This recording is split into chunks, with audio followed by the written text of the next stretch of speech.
今日は、ラバンヌにこれから行って、その後にカルベンに行くか違うところにか迷ってて、その後リックオイス毎回楽しみなんだよね。リック行ってでゴシェリエですね。最後に、イザベル・マラン行ってでなんだっけクリスチャン・ルブタンっていう感じですかね。いや今日も途中からスタートした割には結構盛りだくさんですけども、まあ無理しないようにベストを尽くすという感じで頑張ってきます。ユネスコの本部会場はわかるかな、いっぱい旗が立ってるんじゃないかなと思うんですけども、の本部でラバンヌはやっておるみたいです。撮影に専念して頑張りたいと思います。おい、次はですね、カフェ行こうと思ったんですけども、アンファリッシュ、かっこいい人たちがたくさんいるところですね。がプレゼンテーションやるという情報を聞きつけ、そっちに向かおうとしてます。ちょっとここもスナップ宣伝したいと思います。お名前と職業教えてください。葵です。ちゃんです。モデルです。今何のショーを歩いてきたんでしょうか。アファリッシュです。アファリッシュです。どうでしたか。6回目なんですよ、ショー出るのこれ。アファリッシュの。そう。あ、すごい。毎回出てるから。毎回すごいナイスな人たちで楽しかったです。いいね。じゃあもう常連さんみたいな感じだ。はい、そうです。じゃあ今回はいっぱいショー、ショー行くと思うんですけども、頑張ってください。ありがとうございます。じゃあねー。はい、今ですね、アンファリッシュ終わったんですけども、いい写真撮れた。なんか珍しく入りとで両方撮ったんですよ。結構長い間待って、そしたら最後の最後にすごいいいカップルの写真が撮れたから、もうなんかもうメイクマイデイですね。そして見てください。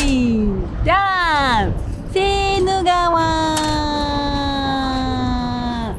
いいね、平和パリって感じ、気持ちがいいね。はい、リックの会場入ってきました。見てー。そしてザ・リック、今シーズンのテーマがですね、タイトル、テンプルらしくて、通り挟んだところにミュゼパレっていうのがあるんですけれども、ミュゼパレの愛のテンプルを表しているみたいです。だからミュゼパレ万歳みたいな話ですかね。すごい飛躍してますけど。あ、来た。入った浸水。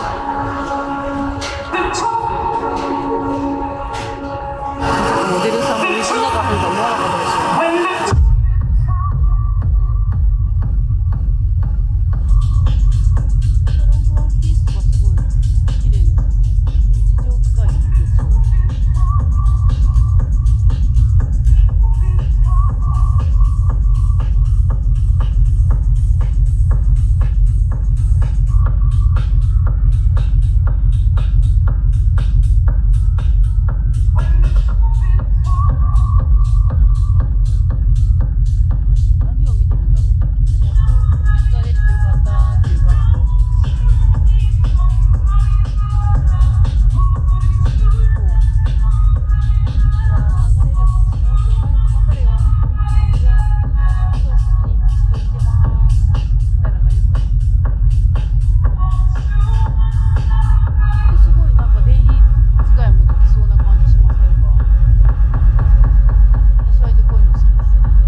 りがとうございました。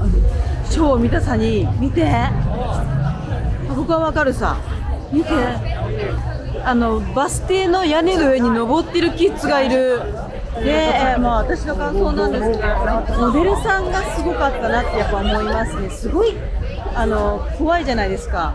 水の中ってやっぱ滑ったら怖いなとか、それのすごい強い緊張感の中、それをものとも見せずにリックの世界観、伝えたい世界観を守れるように歩いてたのがすごい印象的でしたね。緊張がこっちにも伝わってくるっていうんですかね。あとね、聞いてリックでもね、超いいね、リックボーイズっていうのかな、リックの世界の住人が撮れたので、これもおいおいスナップで見せていこうかなと思ってます。はい、次はですね、ゴシェリエですねのプレゼンテーションがあるということで来てみました。こういうすごい小さな感じの空間ですね。すごいコンパクトなプレゼンテーションだと思います。始まりました。裸足ですね。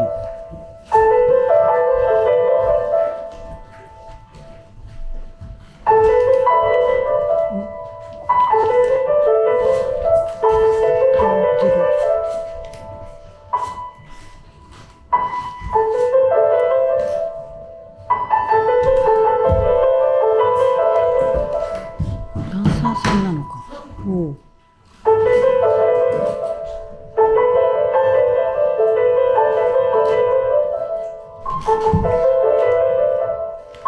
これ上のトップスなんだけど、こう彼女のように重ねて着てもいいし、彼のように一枚でさらっと着ることもできるってことですね。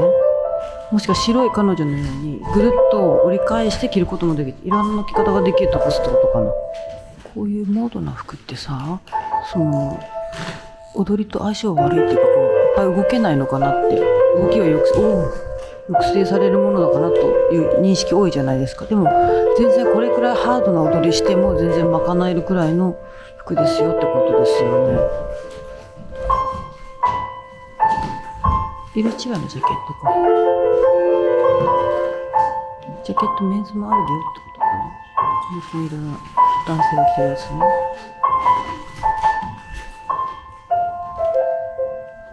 パンツレザーかな。なんか面白い素材な気がしますね。レザーっぽいけども、こんなくねくね動けるかな。夏場とかこのトップスかわいさそうですね。かわ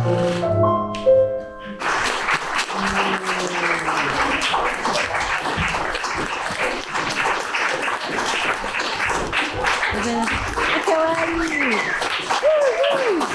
かわいい。なんかいい。量は少ないかもしれないけども、洋服のこの耐久性ではないけど、動けますよっていうのを知るにはすごい良いものだったんじゃないかなと思います。あと最後がね、両方向に向けてお辞儀してたのが超チャーミングだなって思いました。はい、イザベル・マランまでですね、もうちょっとだけ時間があるので、またお茶して、近くでお茶して時間を調整したいなと思います。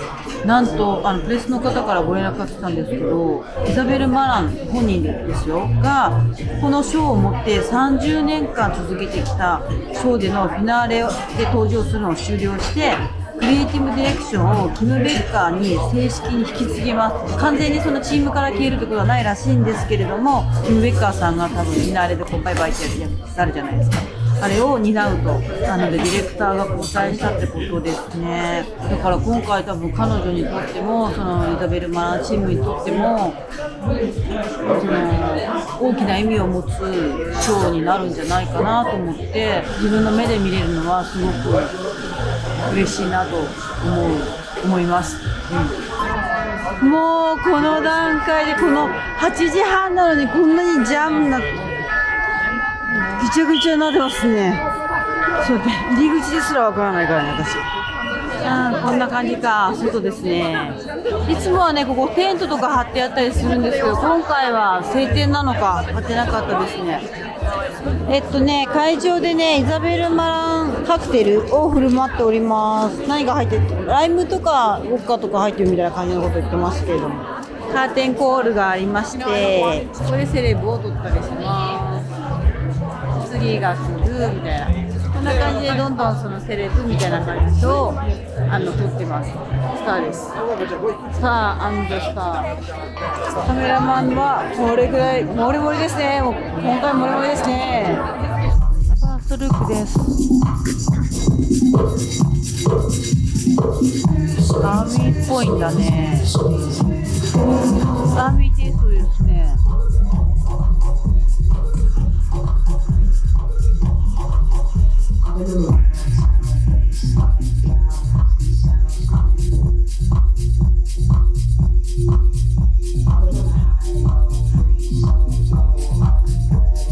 バッグ大きいですね。やっぱバッグ大きいな。こんなタンクとか好きですね。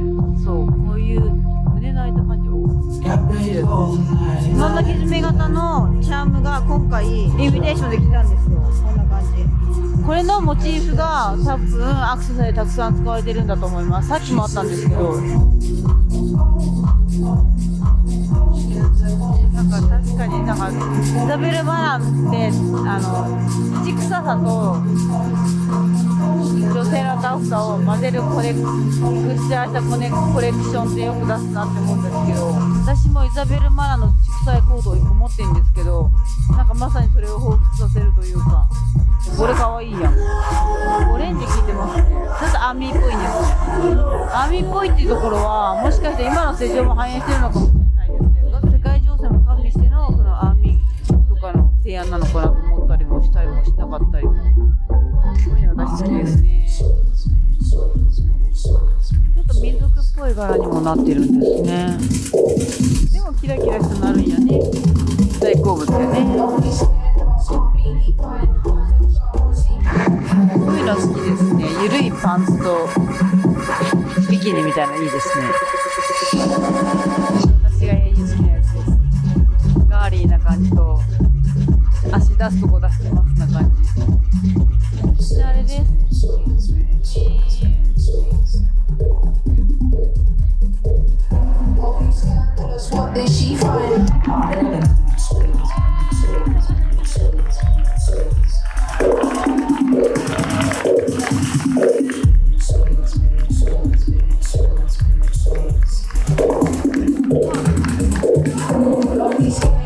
パチッとしたのイザベルは入れる。テーラーの入れる。トラップの要素とか、それがなんかもうなくなったって感じがして。確かにかっちりなかった。イザベルっていろんな要素があると思うけど、一つの要素をすごく集中したなって感じがしました。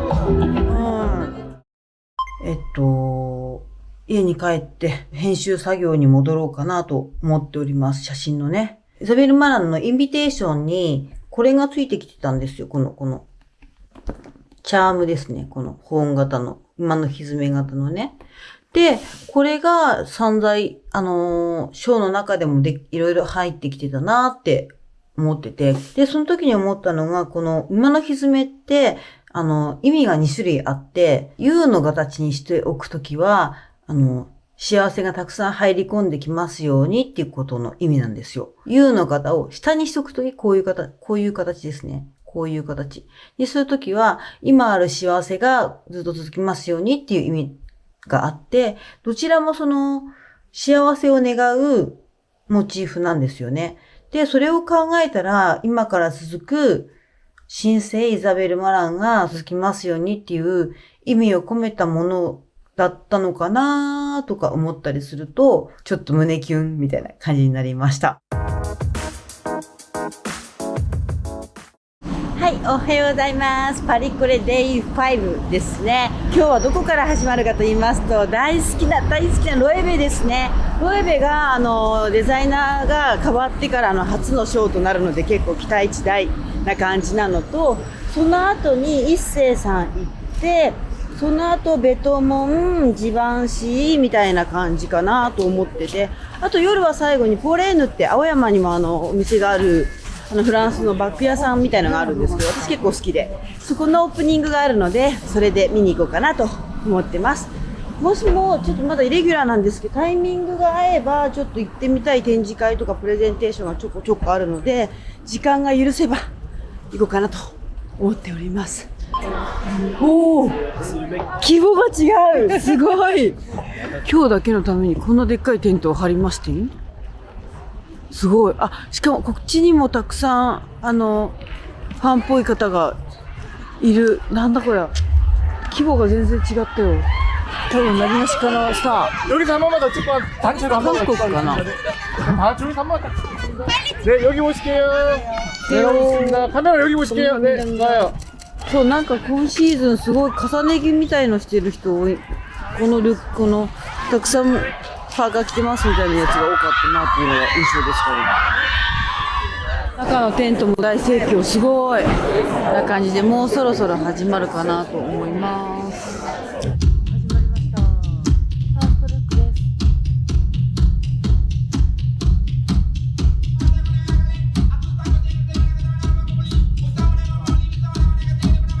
すごいビビッドな差し色になってます。すごいビビッドつながりですね。いや、紫ですか。ちょっと硬い素材ね。ビビッドな素材、ビビッドな色なんだけども、黒が締め色になっているって感じですよね。すごい立体的なフォルムになっている。あとはまた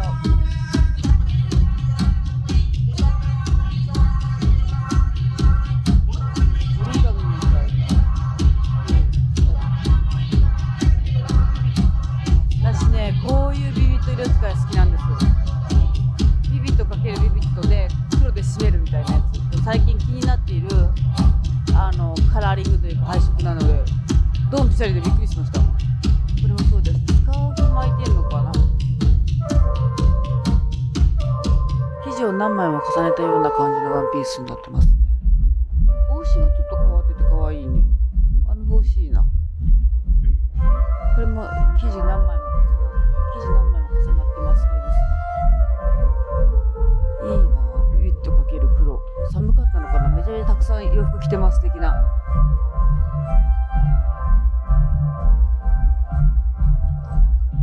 パンツが可愛い。フリフリついてる。いいな。ちょいちょい色さしてる感じがいいですね。シャツがブルマから飛び出ちゃったみたいな感じなのかな、イメージとしては。形がすごいまた立体的な感じで、面白い歪みが出てますね。デニムの加工がすごいトゲトゲしくなってる。見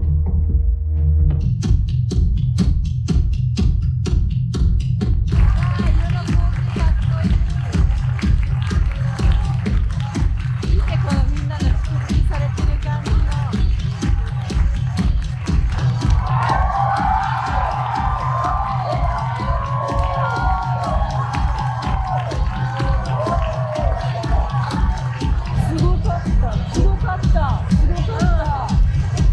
森田さんです。日柄の編集長です。い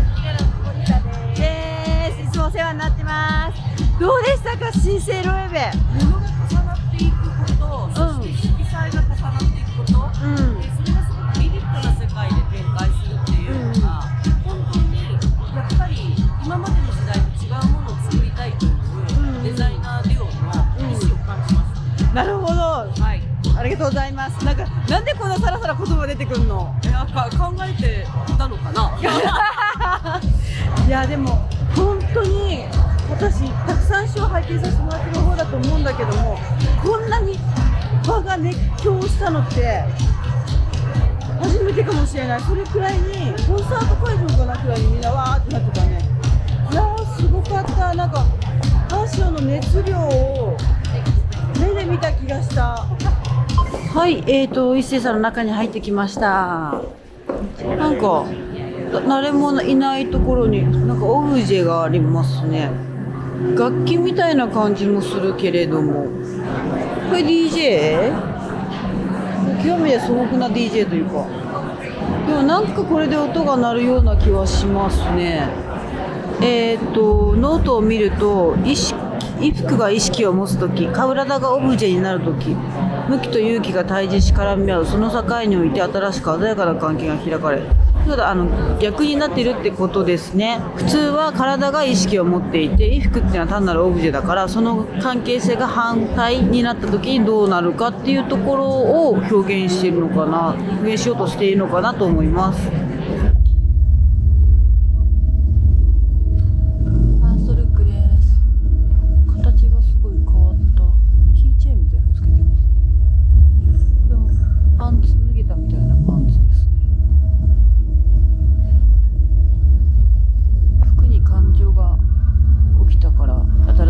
として歪んだのかな。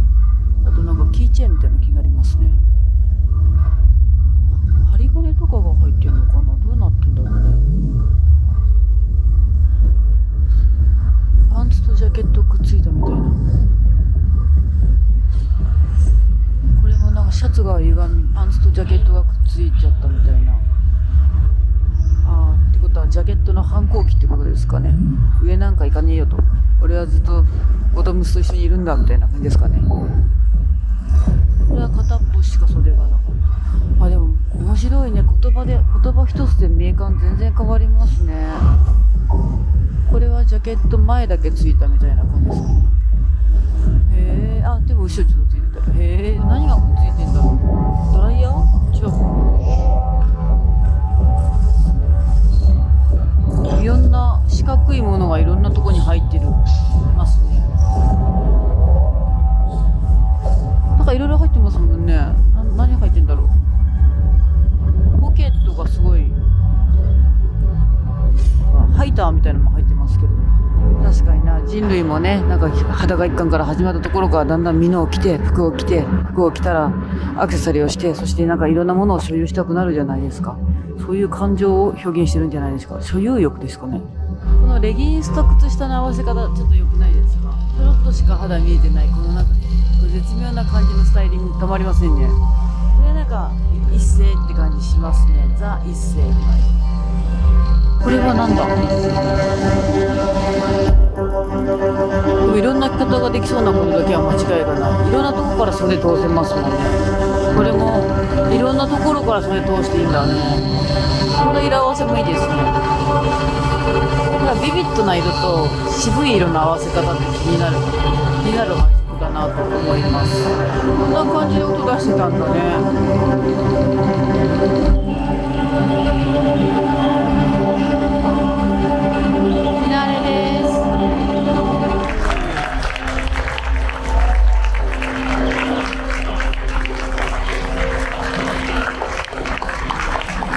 今昭和で出てるところなんですけど、なんだろう、洋服ってもっともっと可能性があるんだなみたいなのを感じましたね。なん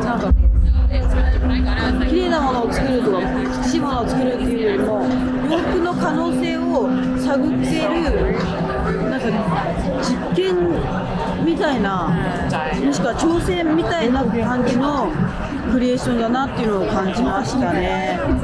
今ちょうど一戦の後だと思うんですけれども、どうでしたでしょうか。なんか無機的なものと有機的なものの、融合というか、体との衣服との関係性みたいなところをすごく実験的なシルエットだったりとかで作り出していたのがとても美しいコレクションでした。いろんなところから手が入ったり足が出たりみたいな、そういったところですごい可能性を秘めた服の形みたいなものをすごく感じました。はい、次はですね、ベッドモンのショーなんですけども、シャンゼリゼの方に来ました。こんな感じでもう結構人がわーってなってるんですけど。What's your name? Annie Insomnian. Annie Song? Insomnian. Insomnian. Can I see you stand? Wow, why you did it? Everyone loves it. Yeah, it's so. And I have elf earring also. Wow, you made it yourself? No, sure. Wow. I did it in this plastic. Plastic? Yeah. Wow, amazing. Thank you so much. Bye. これはね、友達がね、ぜひ撮った方がいいって言うからね、スーザンって言うんだけどさ、スーザンが探して、ここって撮らせてもらった人です。気合入ってる。面白い。はい、今日最後のショーにやってきました。ジバンシーですね。アンバリドにあるんですけども、アンバリドはですね、ちなみに小ネタなんですけども、ナポレオンのお墓があるということで、ここにナポレオンが眠っているわけですね。すげえみんななんかこう台の上に乗って今や遅しと待ち構えております、ね。ここでもここでも撮影に専念したいなと思います。はい、今日最後、ゆりちゃんと一緒です。はいゆりちゃんと一緒です。最後はまたシャンゼリゼ戻ってきて、トレヌそうですね。のオープニングですね。大きい、入りましょう。私割とね、コレーンのバッグ好きなんですよ。そうです。ね、このシリーズ可愛くないですか？可愛い。なんかちょっと風呂敷っぽいというか。編んでるけどちょっと超立体的じゃない？これが職人が一つずつこれもカッティングしてへえ、お似合いよ、お似合いよあなた、お似合いよ、お似合いよ、ゆいちゃんお似合いよ。私ね、このバッグのね、そうこの大きいバッグのカゴバージョンっていうのかな、だってキャンパスバージョンを持ってるの、超使えるよ。可愛いの、これ可愛いの、うちの子可愛いんですよって。あれなんならうちの子扱いし始めたよこの人。手芸。でもこれもね割とね、私のカメラに入るくらいだからすごーい、かっこよー、この空間かっこよー。ミシン、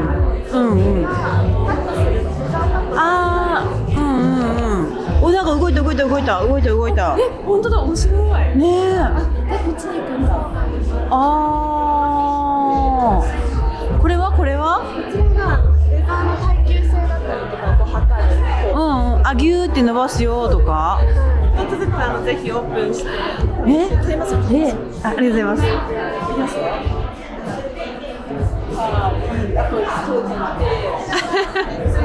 コレーヌのキャンペーンの写真をこうちょっとパズルみたいな感じで。面白い。なるほど。4面いけるってことですか？そうです。こっち海が。来た。これが全部合わさったら1個のバッグになるわけです。こっち側？なんか言ってる。アメリカのアトリエの様子を実は録音したもので。リアルなこう会話というか働いてる音が実際にアトリエで撮られたもので。面白い。めっちゃイケオジな声がします。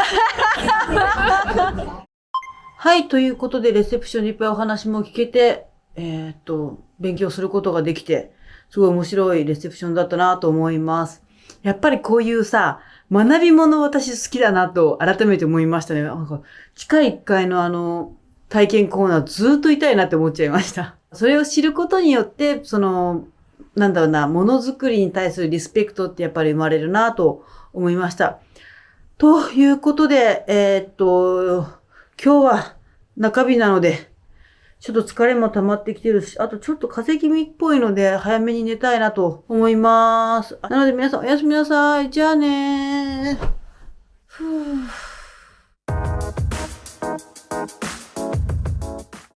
はい、こんにちは、シュトーレイです。パリファッションウィークデイ6ですね。昨日結構雨が降っていて、私えらい風邪をひいてしまいましてですね、ちょっと今、なんなら吐きそうなんですけれども、今日行くのはですね、これから大好きなエルメスですね。もうエルメス見たら多分風邪治るんじゃないかな。それくらいの多分エネルギーあるような気はする。その後に、前回も行ったんですけど、フロレンティナ・ラティネっていうところに行って、アンドメステール行って、ドーバーストリートマーケットで香りの何かしらをやっているらしくって、そこに顔出しに行こうかなと思っております。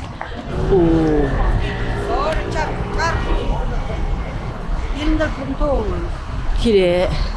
ちょうどここバスティーユかな。バスティーユの近くです。明け方は結構雨降ってたんですけど、今結構止んでいい感じに晴天でよかった。着きました。もうすごい。まだ会場まで多分2、300メートルあるんですけども、人混みがすごいでしゅよ。ちょっとスナップ撮ってから中入りたいなと思います。爆弾騒ぎで全員こっちに越さられる。爆弾？カバンがある。そう、カバンが怪しいカバンがあるから、もしかしてやばいかもって。なんかこっちが入り口って聞いてたんだけど。でもあっちに爆弾があるから、みんな全員こっちで車も止められてるもん。なんかそんなのあるの？道が封鎖されてますね。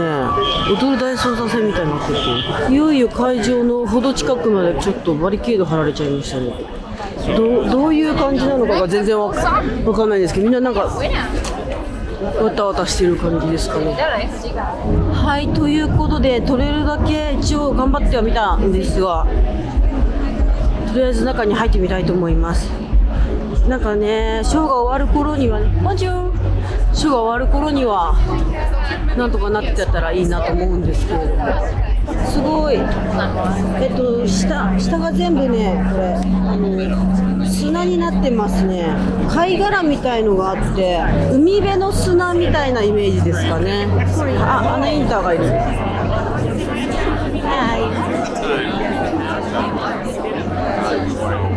すごくたくさん人がいてぐちゃぐちゃになっているんだけども、なんだろう、やっぱ気品があるというか、そう、最近私のテーマは品なんですよね。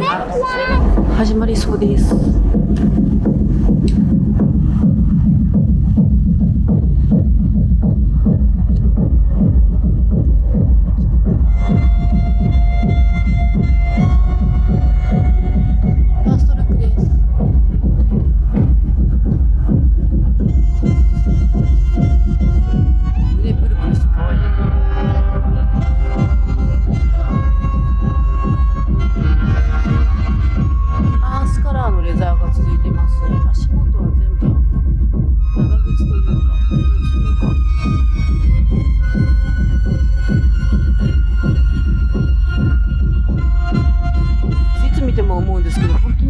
美しいですよね。上質格ある飯って感じ。赤が効いてますね、差し色として。なんか今回ちょっとスタイリングがちょっとテクニックが入ってるなって感じがします。こんなん絶対私好きですね。いいな、後ろの背中の開き具合。このパンツもいいですよね。なんかこう貼り合わせた感じが。スウェード素材かな。いいですね。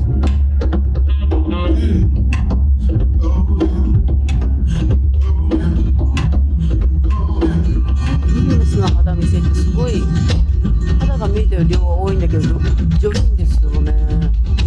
胸のブラではない、これなんていうんですかっていうのかな。めちゃめちゃスタイリングアイテムとして使えそうな気がします。いろんな着方ができそうだなと見えて思いますね。欲しいな。あ、レギンス入ってんだ。このレギンスの深緑のオリーブか、聞かせ方いいですね。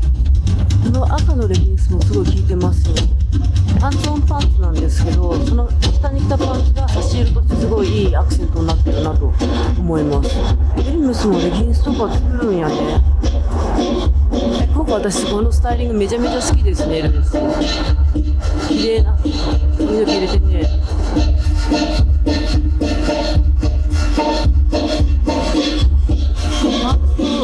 長靴の合わせ方も好きですね。もうちょっと気になってるものすごいラグジュアリーな。これもやっぱ茶色のレギンス入ってるんですよね。これスカーフを挟み込むスタイル面白くないですか？良くないですか？なるほど、こういうスカーフの使い方もあるんだなと勉強になる。お腹のちょろ見せいいですよね。この着方。超やってみたい。つなぎ可愛いですね。後ろがワイモチーフになってるのが多いなと思って、それが必ずともエルメスっぽさを出してるなと思います。このスカーフの使い方とかあるんですか？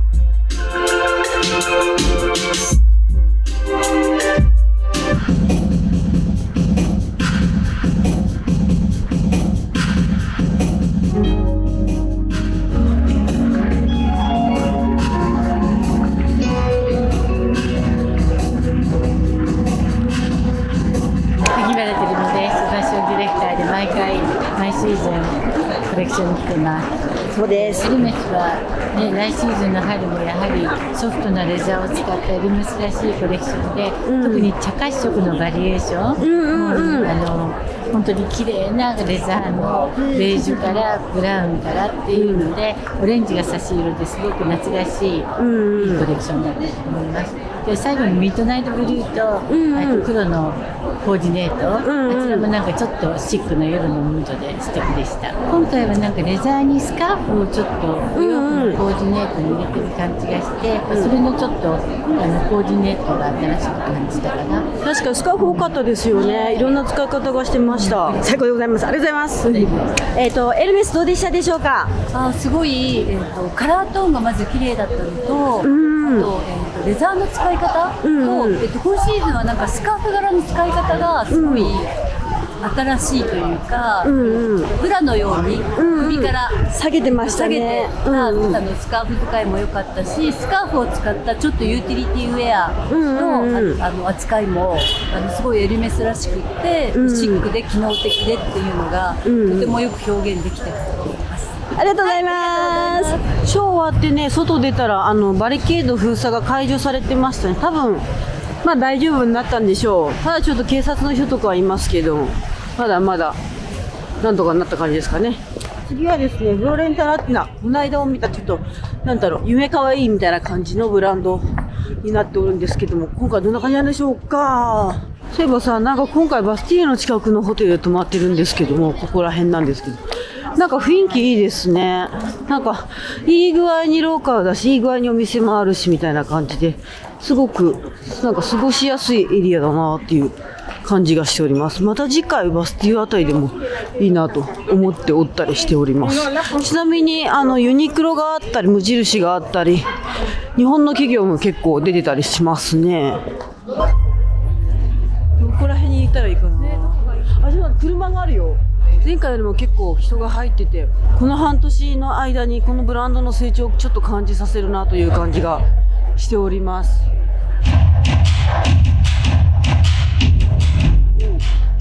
車の中から出てきた。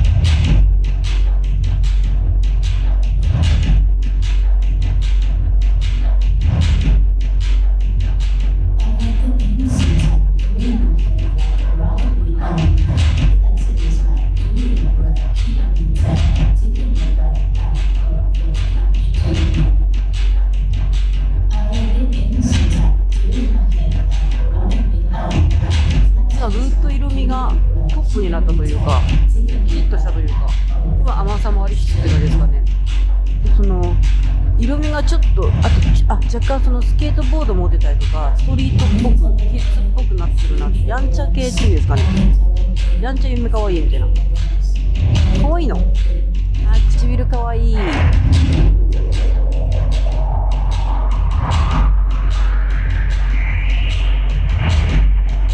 髪型のリボンが可愛いですね。ちょっとアシンメトリーにピトピトってついてる感じの。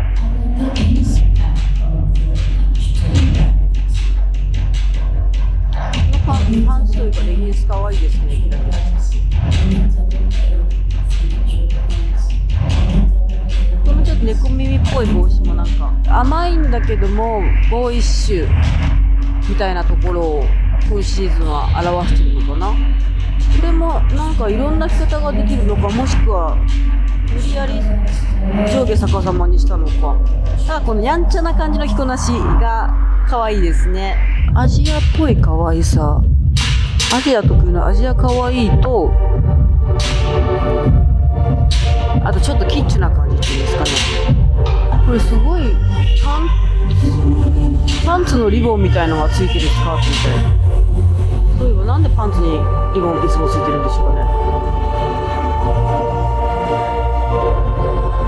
水着にスウェットみたいな。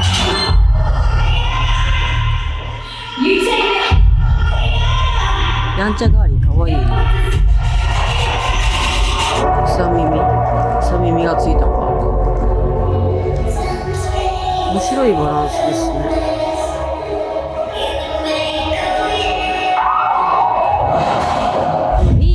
ですけども、女の子の中二病を煩わした感じがすごくチャーミングですよね。なんかこう反抗期の子供って生意気だけどなんかその生意気さ含め可愛いみたいな。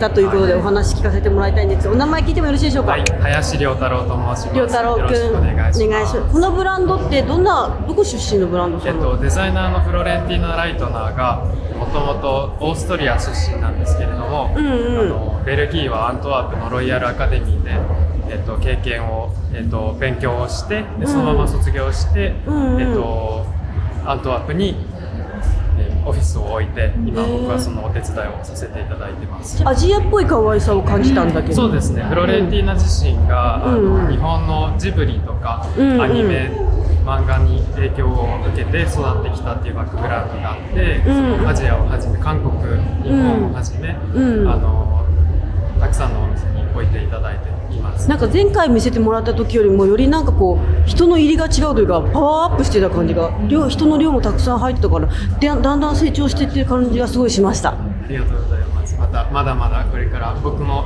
含め頑張っていきます。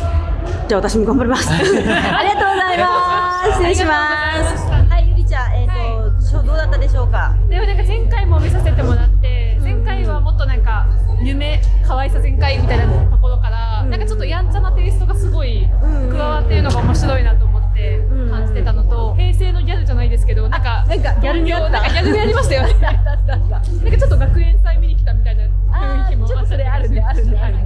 ありがとうございます。はい、今日最後のショーはですね、アンドメステールですね。シュッとした黒い世界観というか、ちょっと大敗的な感じというか、なんかアンドメステールの世界観を表現している人たちがたくさんいるなと思います。いい人取れるといいな。中はこんな感じですね。ベスな感じの世界観。黒だけじゃなくて白もあるよと。このレースの感じいいんですよね。なんかちょこちょこと撮らせてもらったんですけども、アンドメステールのなんかなんだろう、ブリッとした感じの少女らしさ、この可愛い少女らしさが出てるんじゃないかなと思います。なんかこう楽器があるから、もしかして生演奏なのかもしれないね。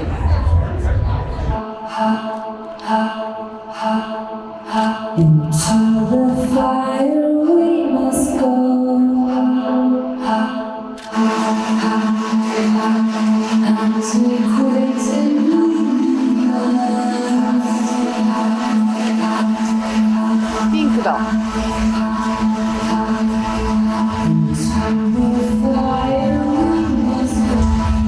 なんかやっぱピンク気になるな。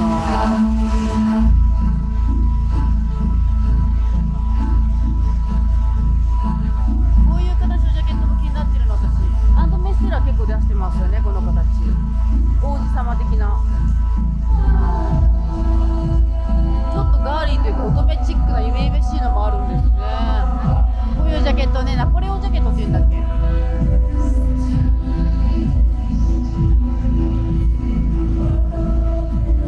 私の中でアンドメステールって新しいデザイナーさん、クリエイティブダイレクターになってからかっこいい少年に着てほしい服って感じに一気にイメージが変わったなって感じですかね。昔は大人の女性みたいなイメージだったんですけど、男の子の若い層にもアプローチできてるクリエーションになってるなって感じが私はしてます。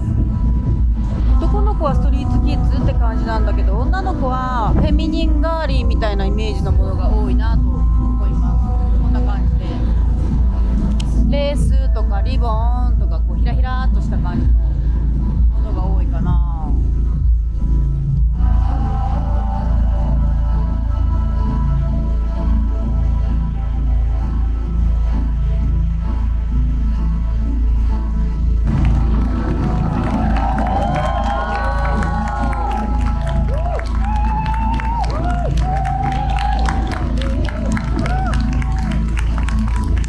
終わりました。なんか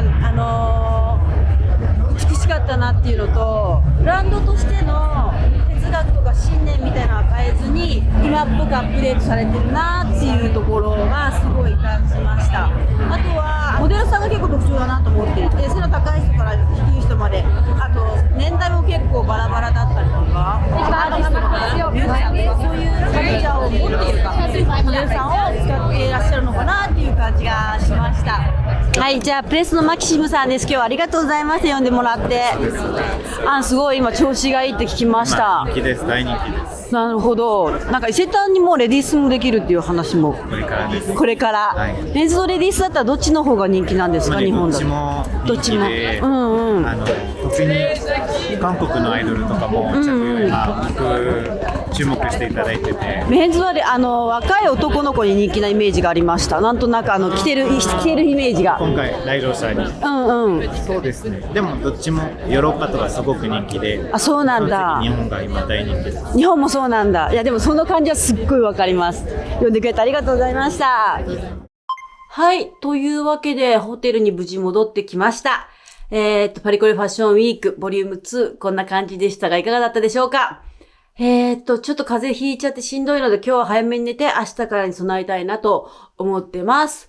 で、今デイ6かまでした時に時代の流れとかファッションの流れみたいなまだ掴みきれてないんですけれども、なんとなくぼんやりですよ、思っているのは色の季節なのかなーって気がしましたね。トレンドって色、柄、素材の3つの要素をぐるぐる回っているっていう説があるんですけども、その説に乗っとるのであれば、色のシーズンなのかなと思ったり、なんとなくの所感ではそんな風なことを感じております。この、パリの取材を通して、撮ってきたもの、感じてきたものなどなどは、11月の28日から12月の13とか4かなまでに、行われる私のオンラインセミナーで詳しく、ファッションとトレンドの流れ、そして、ファッションを取り巻く状況の流れをゆっくり説明できたらなと思っているので、よかったらぜひぜひ、聞いてみてください。概要欄に URL 貼っとくので、もう、チケット販売は開始しているので、気になった方はチェックしてみるといいんじゃないかなと思ってます。それではまた次回の動画でお会いしましょう。じゃあねー。